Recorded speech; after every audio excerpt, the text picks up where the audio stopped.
Hi everyone, I'm Ella, Hi everyone, I'm Kim. and welcome to this week's episode of the Sustainability Spiral. Great to have you back. Thanks for coming back. Yeah. Week 3. Woohoo! No, this is week 4. This is episode 4. Episode 4. That's like 4. That's a month. Thanks guys. Appreciate you coming back, Mum Actually, and Dad. these don't come out weekly, so it's not a month. It's more than a month. 6 weeks. Wow. However long it's been. Feels how like are no you? time at all. I'm good.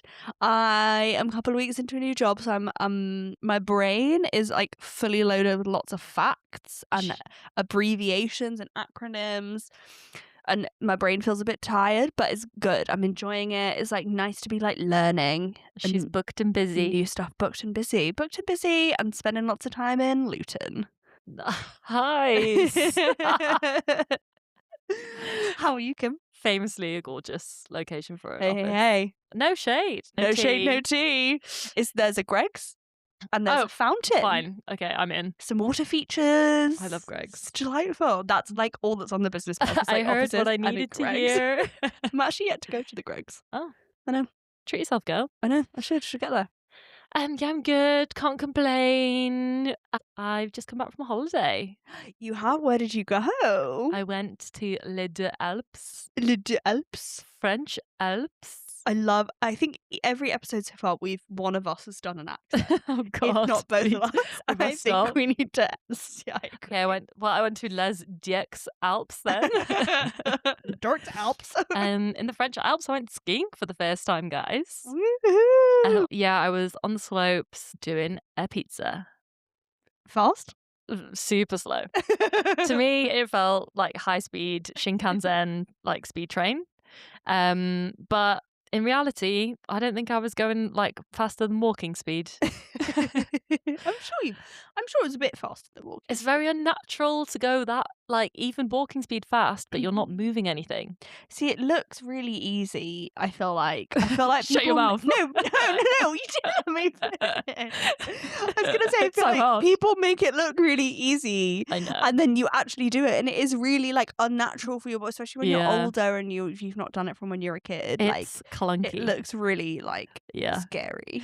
And obviously, like we have friends who have gone skiing quite a lot and look very chic doing it. And a lot of the gorgeous gals that I was with were like super chic. Oh, And do you know what? I just wasn't feeling chic. yeah, that's fair. Yeah. That's fair, babe. Falling on a mountain and your ski coming off and having to like kick it like a horse to try and get your boot back into the fucking ski is not It's just chic. such a great mental image. Yeah, but you can imagine exactly what it was like. I can imagine it exactly. It was pretty bad.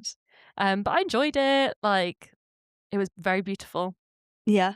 Love. And by the end, I was doing blues. Wait, I don't know what that means, but So like green is easy, blue is like they said average. and you're like, I think average is kind. Like to me, they're pro. okay. And then it goes. I think it goes red, black, diamond. Oh, Yeah, I know. diamond. I mean, I don't know why people do anything but blue. What are you doing, lads? Yeah, blue feels like you're going off of a cliff. Oh, But what I learned in ski school was lean forward and zigzag and pizza plow. yeah. Okay. Nice. So just like basically be braking at all times, Okay. I think is the beginner mentality. And I'm then I'm you like can absorbing this information for if I ever go skiing. just a little pizza. Pizza. Little Snowplow. pizza. Yeah, I love that. it's great. This is actually quite a good segue into what I've been spiraling about recently. Oh yeah, what have you been spiraling about So, this week? has girl? anyone else been obsessed with the Winter Olympics? Because personally, I have. Pause for audience participation. Yeah, I can hear them really faintly in the background. I have. But like figure skating, ice dancing, love it. Were you spiraling because you were like, why am I not a Winter Olympian? No, I thought, how are you flying people around your head with blades attached to your feet? I know, dangerous. Bonkers. I also thought, how do you become an Olympian luge person? Is that the lie down one? Yeah. I don't Yeah. know what you call them, luges? Lugeets? Don't be a loser. No, you're a loser. No losers allowed. No luges allowed. But I'm like, so you've got your luge, which is feet first on a little sled. Oh, is that the difference? Skeleton head first. Oh, And because then- it's skeleton. Does it mean like Oh, maybe. Oh wait, no, I was thinking skull. Skull. Well, that is part of your skeleton. Yeah. And then you got bobsleigh, obviously, which is like different.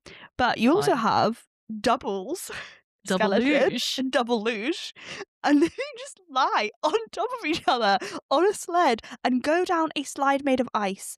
And I just really question how you get there. And you're like, How do you get not in a into bad that? way. I respect it. Yeah. But yeah, how do you decide or find out that you're good at luge? Do you think that someone did single skeleton or luge and then, or like they were going to do that and then they were like, oh, I'm scared, Felt come with lonely. me. And then someone was like, wait, no, we can get like a lot more speed up doing this double time. But I also just think like how, please, anyone who's listening to this who has ever done luge or knows anyone who does, please put them in touch. What I want to know from a physics perspective is how can you make yourself faster? So there's obviously like the equipment, but surely how much different can a sled be? I guess a you have to sled's a be sled. like aerodynamic and heavy. Yeah, but like as an individual, your body is the shape your body is. Like you can obviously like I suppose change your weight, but like your body is your body. Like, but they do like multiple runs, and I'm like, how do you think it's gonna change unless you like really make a mistake? How are you gonna make it be that much faster? I just don't understand it. Anyway, Shave. they're wearing these little like unitard things. I'm just like, I know that's crazy for me to say. Throwing things out there. But I'm thinking swimmers like Yeah. shave their legs. Yeah. But you're like fully bodied in like a unitard, like head to toe. Olympics. Well, I mean, I'm just having like many thoughts about the Olympics, Okay. evidently. It's on the mind. It's on the mind. But the spiral was I saw a post on LinkedIn the other day that was talking about how they obviously have a list of like potential places they can host the Winter Olympics, because obviously you can't host it in the Bahamas, you know? Yeah, we're not having a Saudi No. yet. But sorry, this is a real sidebar. I did see a video the other day about how Australian skiers train for the Olympics, and it's in a pool. They have like a ski slide, and it goes into a swimming pool, which I thought was really cool. Anyway, so they obviously have a list of different places that can host the Winter Olympics, and it's based on like like snowfall and things like that. And more than half of the potential host cities are climate unreliable or will be climate unreliable by the 2080s. Sorry, what a way to say it. Climate unreliable. I've just had it with you being unreliable. You never turn up on time. Yeah. Well, this is like particularly pertinent because at this year's Winter Olympics in Milan, it didn't snow until like 2 days before the Olympics started. Oh, damn. And so they have these contingency plans for things like this, which is like they'll like truck snow in from other places. Okay. So they'll like go, I guess, somewhere where there's snow, not that far away. Les Alps. Put it on a truck and bring it over. And I'm like, that is surely like quite carbon intensive and a waste of time and money. Yeah. Or they'll make like real fake snow. Yeah. With, like, there's only going to be like half of the sites that they currently have for the Olympics are like more guaranteed to like snow by the 2080. So they're going to have to like thin the list down. Wait, look. So like 50% of the places where they could have or can now or like have in the past done the Winter Olympics are going to be no-go zones. Yeah. No snow zones, no-go zones. No snow zones, no-go zones. So just in this article that I'm reading, this is a Greenpeace article. In 2022, so the last Winter Olympics, the Beijing Winter Olympics set a precedent as the first games to use 100% artificial snow. Wow. Like imagine like the Olympics and they're like, we can't host the surfing, we have to make an artificial sea. I wonder if they'll have to do that with heat for the Olympic times of the year, maybe if it's too hot. Wasn't I mean, I didn't really follow it, but the World Cup, wasn't the World Cup in Qatar? Didn't they have to play it like crazy times? Yeah, like at night. Because it was so hot, and then they air conditioned the open air stadium. No. I think they did. Oh God, stop it. Anyway, so I'm spiraling about the fact that we might not be able to have any Winter Olympics going forward, which is very sad because I've only just discovered my love for the Winter Olympics. When you get in a this sport, year. you get us in a And sport. I'm obsessed. To be fair, this won't be affected by climate change because it'll be inside, but I'm obsessed with figure skating. Yeah, so cute. Obsessed. And the luge. And kind of the skiing, but less so. I feel like it's weird when they do the ski jumping and then they look like those little like sugar glider things, you know, and they're like, yeah. I just think it's strange. So Bit just to help repetitive you and upward boring. spiral Yeah. then, ice skating can be done inside. Yeah, exactly. Actually, I'm all good. It's all good. That can be done inside. The luge, I mean, I don't think you like 100% need ice for that. No, do you know the luge track in the UK is concrete? Yeah, you know, I've been on a concrete bobsled track. Have you? Where? Latvia. Nice. Should we go to the Bath luge track? Yeah. And no, sorry, I'm not a luger. Try double luging. Oh my god. Oh my god, the launch party. Let's host it in the Bath luge track. We should record an episode while doing double luge. Like this. I've never felt as close to you as I feel right now on this luge. The question is who's top, who's bottom.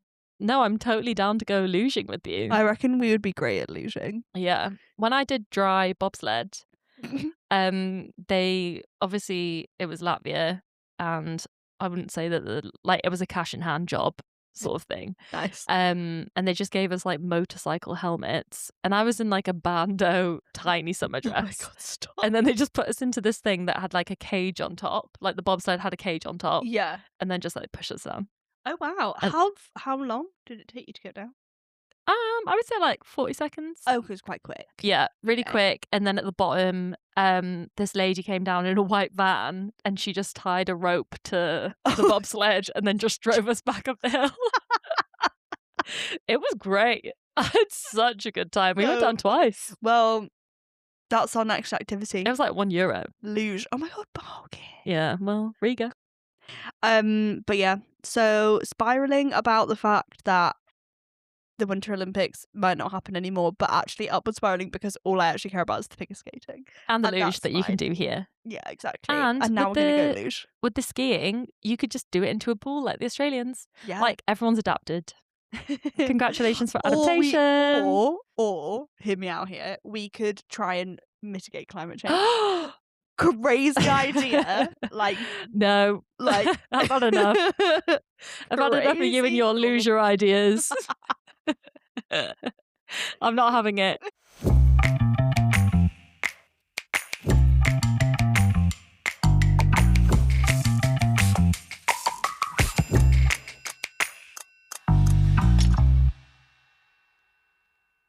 Speaking of losers, who's the biggest loser? Should we talk about what I've been spiraling about this week? Today's episode of the podcast is about the biggest loser. So my spiral this week has been about Mr. Jeremy Clarkson, because he has been writing some op-eds, and he wrote an op-ed in the Sunday Times at the end of last month, and it just made me sad. And I've told Ella not to read any of it because I'm just going to read you out some fun little bits, and I just want to get your live reaction. Oh god. I read it and I was like, I think I like went a bit red with rage. I mean, so like we kind of alluded to it earlier. I am not Jeremy Clarkson's biggest fan. You did boo by any means. Yeah, that, like sometimes I just think he's one of these people who just is like deliberately controversial, and I just have no faith that there is any like substance behind anything that he says, and it's like very damaging. Yeah, he also wrote that horrible article about Meghan Markle. Things I'm not even going to repeat some of the things he said. I mean, like I'm never so like Jeremy Clarkson, obviously of Top Gun. Of Top Gun fame. Didn't he wasn't he married to Nicole Kidman, right? Yeah. Famously.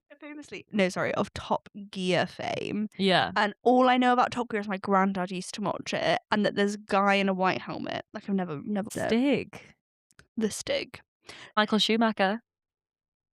which wait. is so... Is he the stick? Yeah. No. Yes. Oh, wait, I thought the whole thing was that it was like a mystery. Yeah, until they took the mask off and it was Michael Schumacher. Not the whole time, surely. Well, that's up for debate. I mean, I'm happy Interesting. to believe the lie, so I'm like, it's Michael Schumacher Wow, the whole that would time. be But amazing. A legend. and like Richard Hammond, And James the other guy, May, James the other May. guy. Yeah.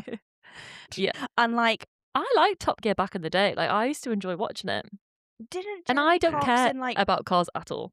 didn't Jeremy Clarkson though like really bash EVs when they first came out? Like, I never really watched Top Gear, so never really into it. And then so like my like memories of Jeremy Clarkson, just him being like Yeah. violent, probably racist, definitely racist actually. Yeah, what with the Meghan Probably Markle? misogynistic, definitely misogynistic. Yeah. And I'm just like, I just think he is just controversial for controversial sake to like, Yeah. I don't know, maybe I'm wrong, maybe he is just like a deeply problematic person, he probably is. Yeah. But like, I think he knows that he can get a rise out of people and enjoys that. He's and definitely very like aggravate. What's the word? Like when you just like do things to like rub people up the wrong way. Yeah. And I really thought he'd got cancelled after the Meghan. I really thought he was dead. Yeah. Not physically, but like in the public consciousness. And then this bloody TV show about his bloody farm comes out. Oh no. And I've here like he is fallen victim again. to the farm. I before today had not seen it. And when me and Kim were talking about this episode, Kim was like, you need to watch it. Because I know so many people that do like it. So in terms of how Jeremy Clarkson was like on my radar in the past, like I would sometimes watch Top Gear. I actually found it quite interesting when they would do like fun challenges, like when they drove through Chernobyl. I was like, why are you doing this? Wow. Yeah. Okay. Like interesting. Yeah. And like I don't really care about cars, but I always thought that was quite nice to watch. Then he obviously punched a man for not having a steak. And that's when he got sacked off Top Gear? Top Gear got, all three of them left. Wow. And then, you know what? Clarkson's Farm came on Amazon Prime and they got me. I put it on and I was like, this is good. I know so many people who don't like him but really like the show. Yeah, and that's I do the get thing. it. The show is bigger than just Jeremy Clarkson. Like, it's a sum of all of its parts. Fine. And the other Still don't parts like him. are great.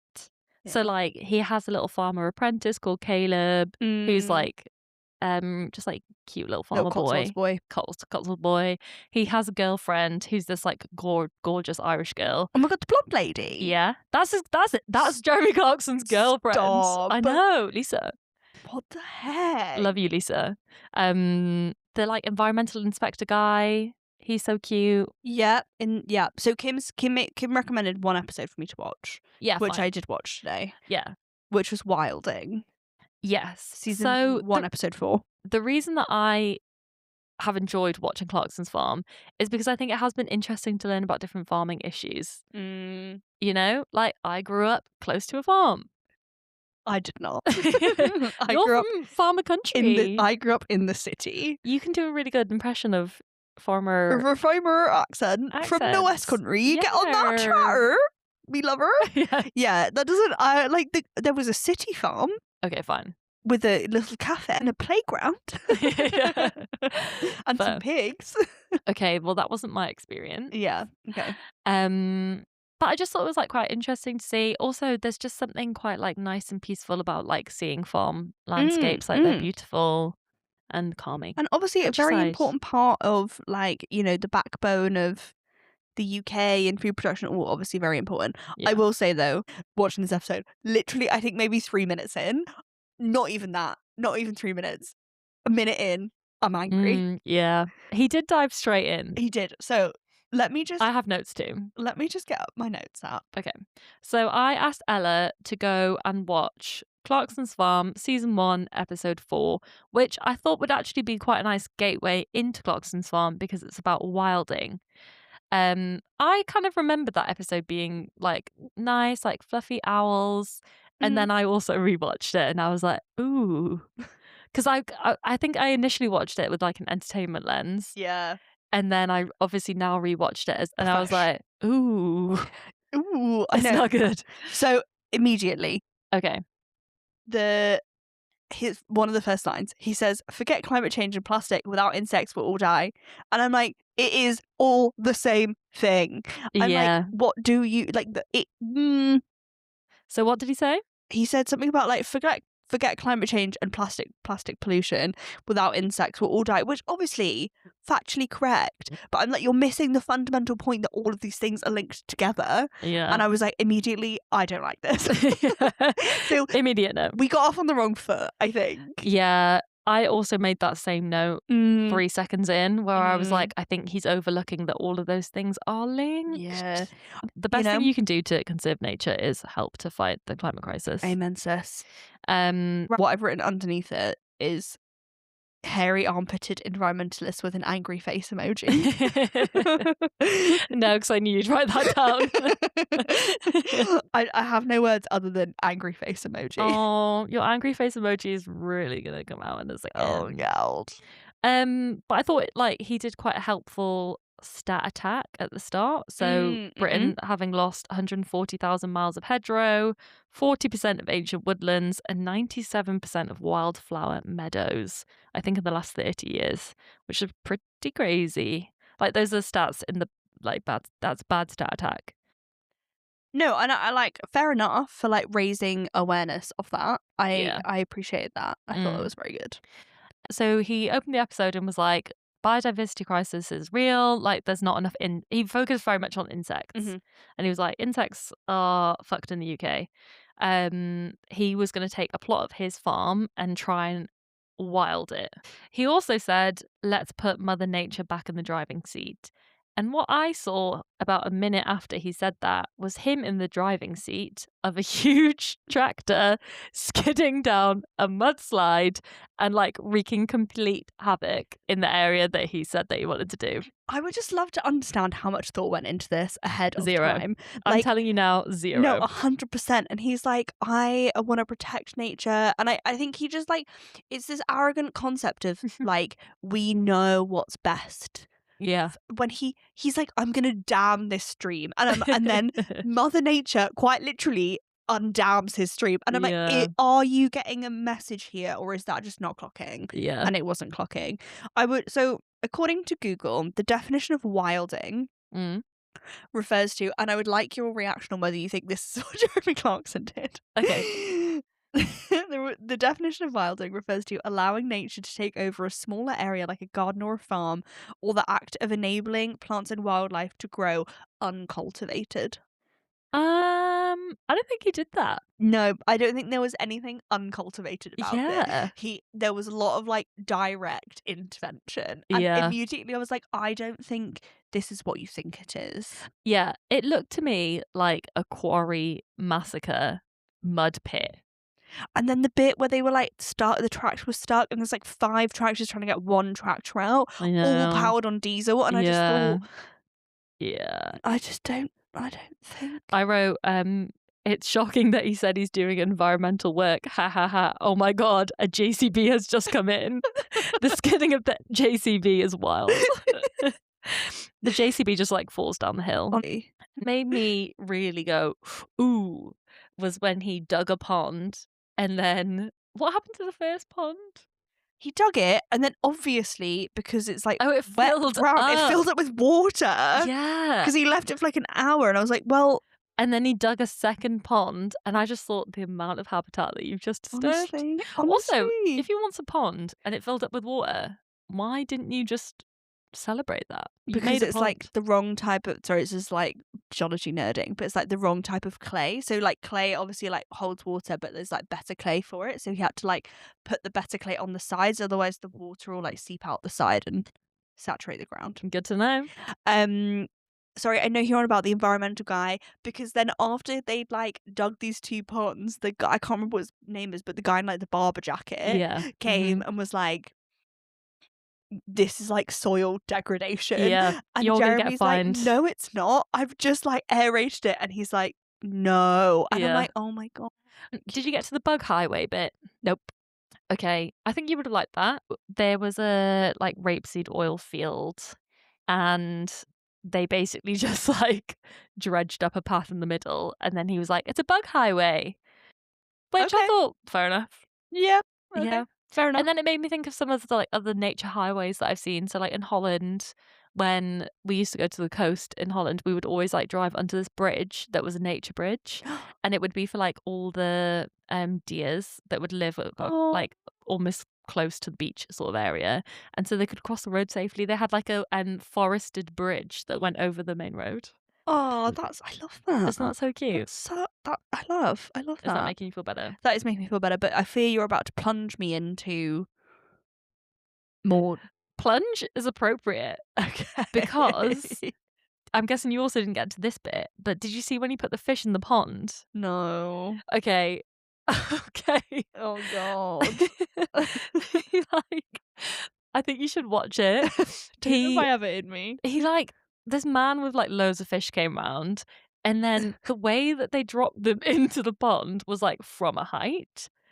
And then I was like, wait, that's not how you should be putting fish in a pond. But apparently the fish are quite like docile.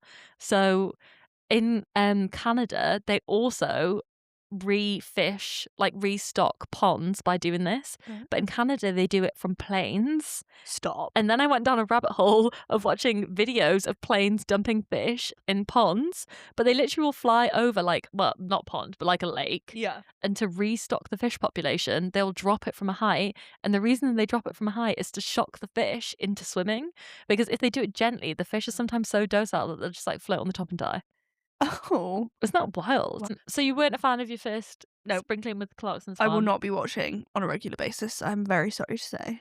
Do you know what? Fair enough. Uh, You're definitely not going to watch it when I read you some No. tidbits from this op-ed. No, I'm glad I'm in a I hate Jeremy Clarkson mood because I feel like this is gonna be helpful. So I'm coming to this completely cold. Kim has purposely told me not to read this. This is my live and direct reaction. oh, the thing is, I've like worked you up already, and I feel like you're going to be raging. Okay, Jeremy Clarkson op-ed for the Sunday Times.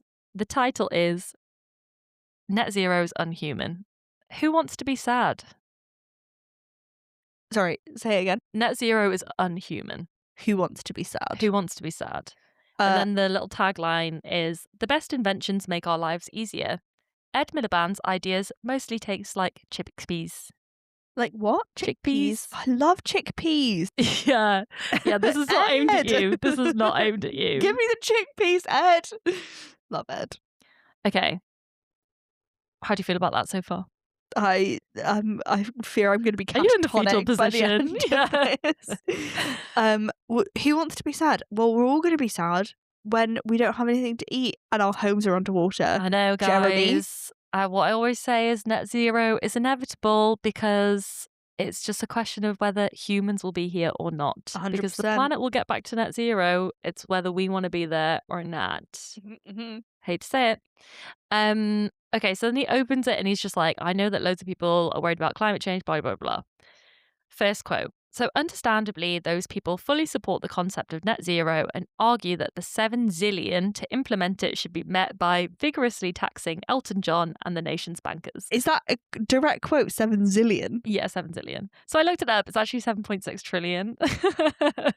Is zillion even a unit of measurement? No, he's an idiot. Yeah. Also, he's doing it for dramatic effect. Yeah, this is what I mean. So then I was like, okay, well, how much actually is it going to cost, Jeremy? So I looked at what the like highest official prediction is of the cost for us to get to net zero. And it is high. Obviously. It's 7.6 trillion. I imagine out to 2050, right? Yeah, I guess to get to net zero by 2050, Yeah. it would cost us at the most, under the current modelling that the IEA have done, £7.6 trillion. Yeah, which is obviously a lot of money. It's a lot of money.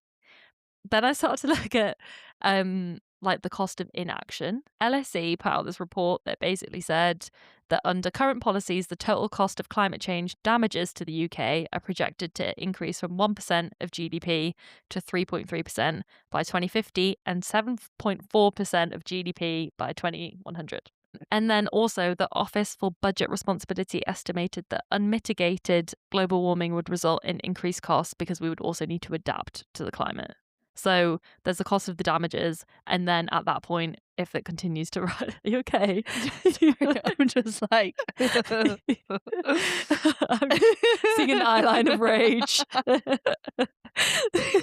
I feel this is where the spirals are going to get too much. And I'm going to be like sobbing in a corner. No, we're good. Basically, I found some stats that said that it's going to quite quickly outweigh the cost of mitigating to adapt and pay for the damages. So we're actually, if 7.6 trillion is the cost of mitigation, like that is going to be half of what the cost of like damage and adaptation would be. Also, just going back to his quote, like Elton John can afford to pay some tax. So yes, I think we should tax Elton John. I think he does tax it. I think Elton John pays a Yeah, lot of tax. no, I'm sure he does. Yeah. But like to his point is like we want to tax the wealthy. And then he goes on to say that like net zero is unhuman. So the reason that he starts this is with the following. There must have been a day, millions of years ago, when someone grew wary of trying to sleep at night with their head resting on a rock or a small mound of gravel. They decided, therefore, to pluck a nearby duck and use its feathers as a pillow instead, and their life was instantly better. Okay. Then he just goes on to basically be like, oh, people had a problem and then they found a solution. The things that he then goes on to list as solutions are internet shopping, the potato peeler, curtains, trousers, the escalator, supermarkets, Ritalin? I don't know what that is. Don't know those. Sellotape, the Boeing Dreamliner, which I thought was funny because don't they always crash? And chainsaws. They all do the same thing, make our lives easier. It's why you don't use a fountain pen anymore. Because in a world when you can have a laptop that can write what you say, a device you can have to fill with ink every day is a faff, which means it's unhuman too.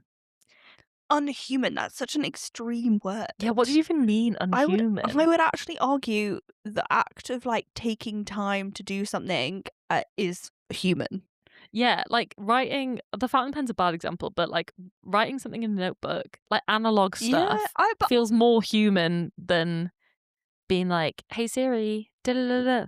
I don't think a fountain pen is a bad example. Like you're intentionally like using something that takes time to like craft. Yeah. Do you know what I mean? There's like intentionality behind it. Like that is human. Whimsical. Like you're right, like dictating notes into like AI is the exact definition of inhuman. Yeah. So I fundamentally disagree with everything he said. Great. A shock to no one. Okay. Also, the way that he refers to Ed Miliband, I actually think there's only two like silly names. He says Ed Siliband. Oh my god, how old is this man? I know. And then Muck Stupid Band and Mr. Millipede. Shut up! Like you're so mean. Also they're such stupid names. Like, do you think he's going to be like, oh, I'm offended, Minister, Mr. Millipede? I don't think it reflects, like, it just makes him sound infantile, like a child. Yeah. Like, anyway, okay. Then he talks about transport. So he says, if I wanted to go to Scotland this afternoon, I'd get in my car and set off. Maybe I'd have to fill up with petrol, and that would only take a couple of minutes. And then, in the time it takes to play one Genesis track, I'd be muck there. In a Miliband eco car, I'd have to charge it up all the time, and the journey would take weeks. That's worse. All of that factually incorrect. Yeah. Like, as someone who has partaken. Oh my god, you did the EV rally. Granted, I didn't drive up to Scotland. Okay, where did you go? We started in. So what's the EV rally? Newquay. So the EV rally, great question, Kim, is a event that happens every year, organised by someone, and it's basically to like test EV infrastructure and like myth bust. So different kind of companies and organisations will put different teams forward, and you kind of race across the UK within legal speed limits.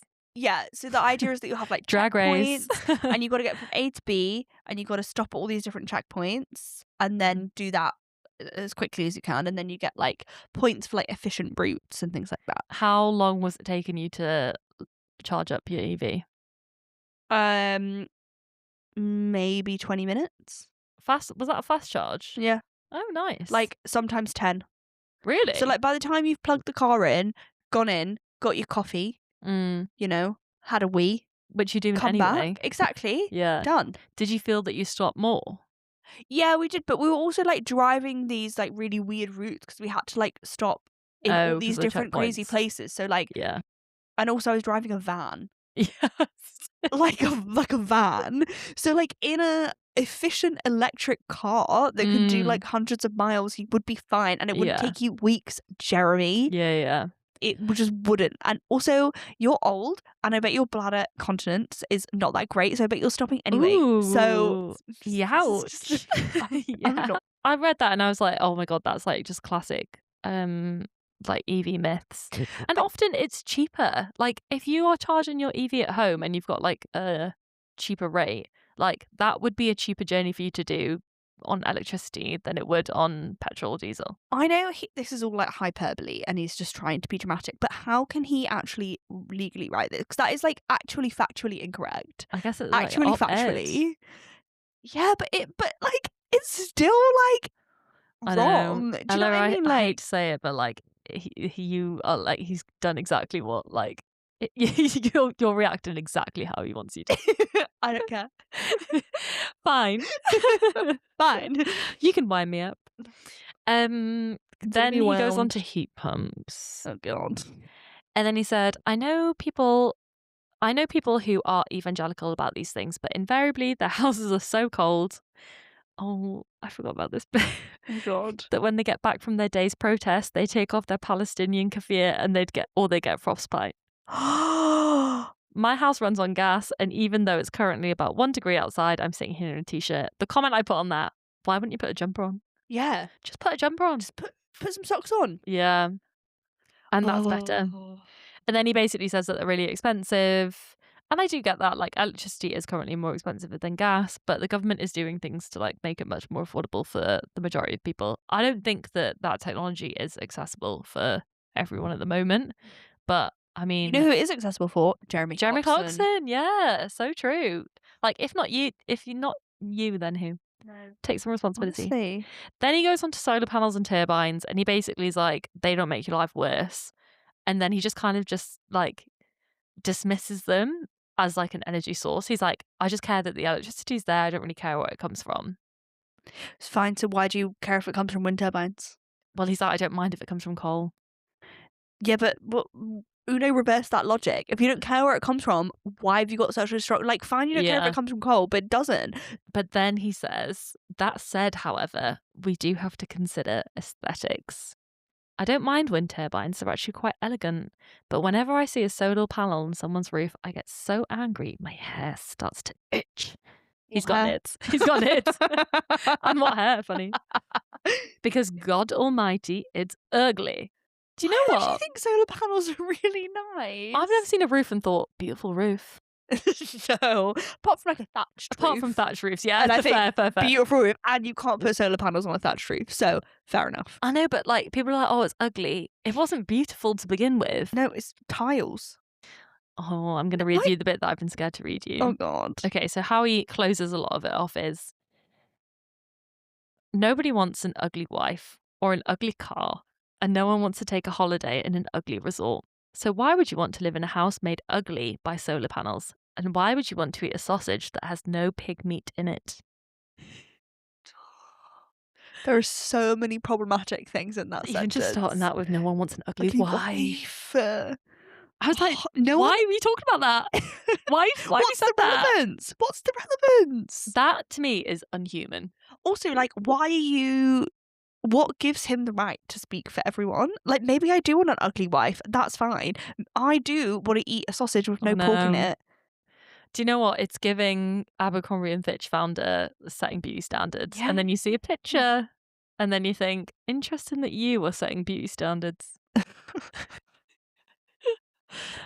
And that's all I'm saying. I think, but like, it's like people will be reading this and be like, oh, Jeremy, really speaking to me. I know. Like, honestly, the comments are the worst bit. Oh god. Finally some sense. No. Said so well and always with a bit of humour. And it's just humour? like... Oh. Derogatory comments against women? Yeah, I know. That's the bit I was like, fucking hell. You know what? This is actually... I was like, vaguely... I was going to be okay with turning a page, like turning a new chapter. With Jezza. with Jezza from the farming show, because I was like, as much as I don't like him, I don't mind like what he's trying to platform this. I like literally never want to engage with this man ever again. So I was thinking about this whole article, and I was trying to think past, okay, this is obviously some sort of like PR thing, like what actually is the motive in him doing this? Because what is he trying to gain? And the weird like friction that I find between his position on this sort of things and him in Clarkson's farm is Clarkson's farm showcases how vulnerable UK farming is to the effects of climate change. Like, one of the biggest risks to UK farming is changes in the climate that we are trying to grow fruits and vegetables in and raise cattle in. And that I just think is just so weird with him being at odds with net zero. Like, the best thing that farmers can do to stabilize their finances and have income for years and years and years to come is to help stabilize the climate, which I just think is weird. I think it's just such a example of using kind of pulse checking the nation, or pulse checking a part of the nation, and like riling people up, because like people don't feel seen, Yeah. people don't feel listened to, and the people who are in the comments saying like finally some sense of those people who don't feel seen or don't feel listened to. But like, what makes me, I think, the most angry about this is that if he's championing UK farming and like making UK farming sustainable and profitable, then he obviously is considering climate change inherently in doing that. Yeah. And I think it's irresponsible for him to then not champion like, it. I agree in that, like, if you're gonna do these things, if you're gonna force people to rip their boiler out and put something else in, if you're going to force people into like changing lifestyle choices, it needs to be like attractive, and it needs to be attainable. Yeah, I do and agree it with that. needs to be like marketed in a way where they want it. So that, as a principle, I don't disagree with. But what I do disagree with is then layering on top of that none of this stuff works, and just like lies and mistruths. I know. And that is like what we're up against. Like, it just feels very like 2019. Yeah. These options in a lot of cases are now better. And Yeah. like, if he's talking about human progress being the thing that makes people adopt lifestyle changes, I think that there are options that are better for the majority of people and will give people a better quality of life. 100%. So I looked at the UK's food security report. Oh, fun. Yeah, that's a good read. It was quite interesting. And they obviously identified climate change as the biggest medium to long-term risk for domestic food production. And in terms of how it affects crops and livestock, it's like rainfall patterns, reducing water availability, degrading soil quality, and just like really complicates food supply chains by increasing pest and disease exposure and affecting pollinator activity. Like, it's so interlinked, all parts of the ecosystem that farming is reliant on. And if we just like continue to just extract, it's not going to be good for farmers and our economy. Hell no. Which is sad. It's very sad. However, obviously with the sustainability spiral, we want an upward spiral. We do. Should we talk about... need it. Yeah, I know. Right now. To put a little pep back in your step. Put it back in my step. Should we talk about the NEP? The NEP! Yes. I love the NEP. I love the NEP. So we went to the NEP last year. Yeah, what's its formal title? Like the NEP, is it the NEP Farm? The NEP Rewilding Project. So we went to the NEP last summer. Should we talk a little bit about what the NEP is? Yeah. So the NEP defines itself as a trailblazing 3,500 acre rewilding project that has changed the way that we think about nature and how we can heal our planet. I mean, beautiful. Sold. But I think essentially what the NEP estate is it used to be farmland, which was quite like intensively farmed, I think, right? Yeah. I don't know for how long though. I don't know. A long time.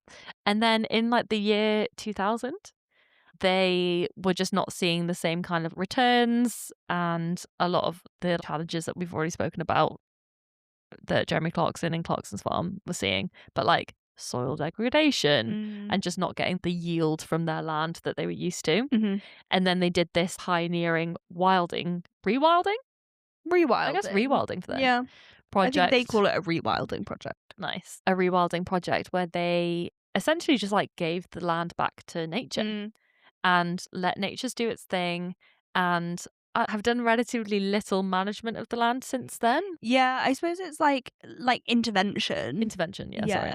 So, but that's the whole point about rewilding, is that it's giving the land back, and you give it enough time and it will, nature will come back.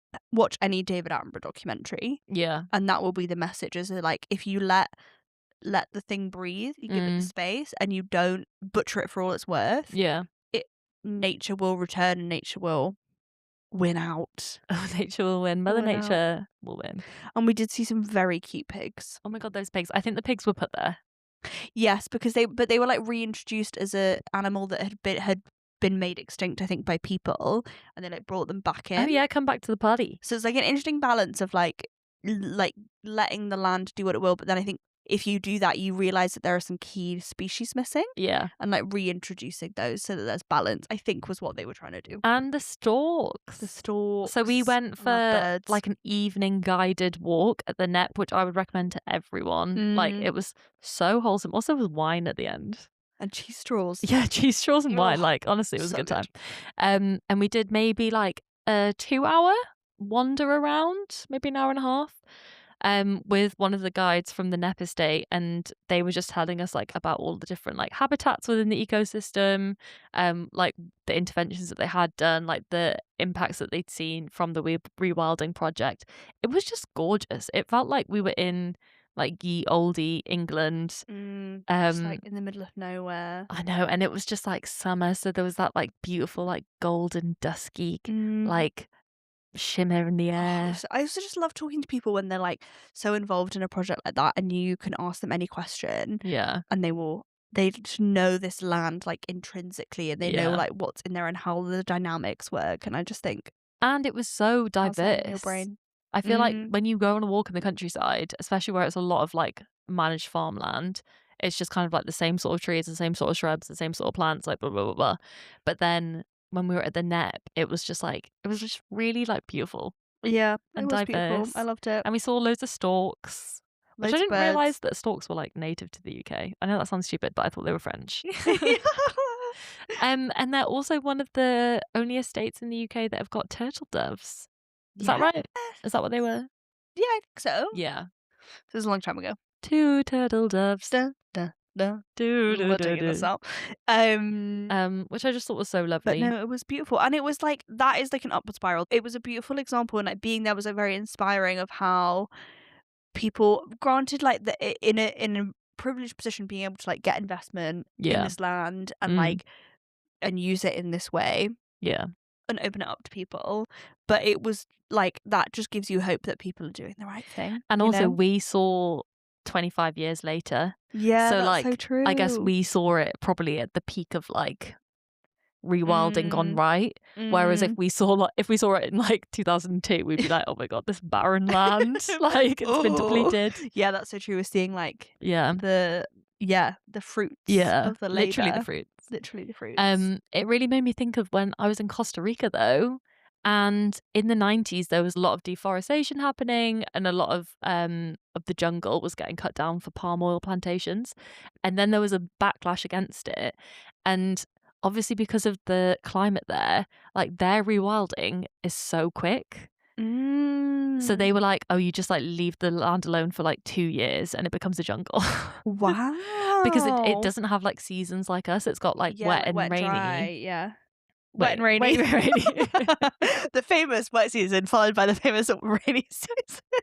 Oh my god, I'm so dumb. A hot light, what's it? Wet dry. I'm such an idiot. We should call it wet and rainy. Wet and rainy. That's famously what this winter has been. Wet season followed by the rainy season. Oh my god, welcome to the UK. Oh, funny. Yeah, in Costa Rica, and they were like, oh, we just like had the palm oil plantations, and then there was like a big national movement to oppose them. Lots of policy was put in place. Lots of like primary school education as well on rewilding in the 90s. Nice. So like all those little kids are now the policymakers who are like continuing it. Iconic. Isn't that so nice? So good. But like their rewilding obviously just looks so different to ours, whereas I think ours is like a 25-year lead time. But I thought what was really inspiring about the NEP was that they were saying like a lot of other farms nearby were doing similar sort of rewilding projects, and that they were wanting to make nature corridors with these rewilded farms, and they were trying to get one that would like go all the way to the coast, and I think they were like quite close to doing that. Yeah, it was really cool. Which is really fun. It was really cool. It was very uplifting visits. So they were telling us at the NEP about this book. Yes. So Isabella Tree, who I think is the daughter of the family who owned the NEP estate. She's one of the founders of the NEP Rewilding Project. Okay, fine. And she wrote this book called Wilding. Yes. And I think the book just summarizes like the process that she went through to like come up with the idea. I think even like goes into like the funding and stuff that they got and the successes of the project. But so I haven't read the book yet. Me neither. So we thought, should we read it together? Yeah, and we can start a book club. Oh my God, guys. I'm so excited book about club. this. Do you know, this is very selfish because one of my resolutions this year is to read more nonfiction. So... Oh yeah, I 100% need like some sort of accountability framework for me to read these things. I've borrowed that book a year ago and I just haven't read it. So mainly to hold ourselves accountable, we are thinking we're going to start a sustainability spiral book club. Babe, we're not thinking. We're starting it. Oh yeah, right we are. now. We're starting it. Name TBC. Yeah, let's just start with the sustainability spiral book club. Yeah. But maybe we'll name it. Yeah. Give us some suggestions. So our first book is going to be Wilding by Isabella Tree. I just love that they're called The Trees. I know. Such a good name. It's so good. And we are going to give everyone like 6 weeks. Yeah. 6 weeks to read it. We'll come back a month by, should we say end of April? Yeah. We'll give everyone until the end of April to read it. And then the episode that we put out at the start of May will be our review of the book. Yeah. And then you can like read it, listen along, comment, tell us what you think, join in. Send us your thoughts. Yeah, send us all your thoughts. Like, we want this to be an open dialogue. And we will shout out our favourite thoughts on the episode. Are you in any book clubs? I've just recently joined a book club. Oh, have you? That's fun. I can't remember what our book is. Nice. I can't make the February one, so I'm going to the March one. But Ella and I tried to start a work book club. We read one book. And did we even discuss it? No. We all read the one book and then we never discussed. I think we discussed it for about 10 minutes at lunch. Was it Orbital? No, it was The Housemaid. Or did we do Orbital and then The Housemaid? Maybe. Okay. No, we did 2. We read 2, but we never discussed. No, we never discussed. Whereas this one, we want to read together and we want to discuss together. Accountability. Accountability on the mic. You heard it here first. You heard it here first. So we'll see you back here in May. Yeah. With your thoughts. Send them to us in the comments. Send them to us on Instagram. Send them to us on LinkedIn. You can email us, guys. You can email us. sustyspiral@gmail.com. Drop us an email. Find us on our Instagram page. Find us on our LinkedIn page. Drop us a DM. We want to hear from you. We want to hear your spirals as well. Want to hear what you're spiraling about? Are you feeling better about Jeremy Clarkson now? Nope. I feel worse about him than I did before. Oh wait, no, but has the NEP not made you feel better? Like, do you feel not better about Jeremy Clarkson? It hasn't. Fine, sorry. Do you feel better than you did when you were absolutely raging at the start of the podcast? Yeah, no, I feel better like generally, but do I feel better about Jeremy Clarkson? Absolutely not. Will that ever happen? I highly doubt it. NEP. NEP. That will never happen. Such a good pun queen. You're just so good at puns. So many puns. So many puns. No, but I think projects like the NEP gives us reasons to be cheerful in a world where we have farmers who are just like bashing climate change, and it's like, hun, your livelihood is fucked. And I think like my takeaway from that article is that like we need to find out how to like there is a way to like dig into that narrative and take out all the factually incorrect stuff that he's written, but there bring through that sentiment of like making these like products and like solutions that people want. And so for the people that won't, people like Jeremy Clarkson who won't do it from an environmental lens, but will do it because it's more efficient or because it's cooler or because it looks nice, then they'll do it. It's like that's my other takeaway is like there is a way to like target that Mhm. with actual A, facts, and B, good marketing. I'm just really annoyed about how much you didn't use facts. Yeah. No one fact checked that, and I just can't believe know. you can publish stuff like But that. who's fact checking anything these days? Me. No, I know it's yeah, you are right. That was my job. Yeah. Okay, well, guys, let's get reading. Let's get reading. I'm excited to dive into Wilding. Me too. And now I have to read it. Yeah, now I have to buy it. So should we come with like some like notes next time when we talk about Wilding? Wilding. Yeah, we'll come with our thoughts, Our feelings, emotions. Maybe we can highlight our favorite bit. Yeah, I think that'll be a positive. I'm excited. Episode. Me Maybe we too. should end up with things to bring us down, just for the balance. No, I think those episodes are the balance. I know. Yeah, sorry guys. Fab. Oh, that was fun. That was fun. Thank you so much for joining us again on another episode of the Sustainability Spiral. We appreciate you all. We do. And remember, it's getting hot in here. Not in a good way. We'll see you next time, everyone. See you next time. Bye. Bye.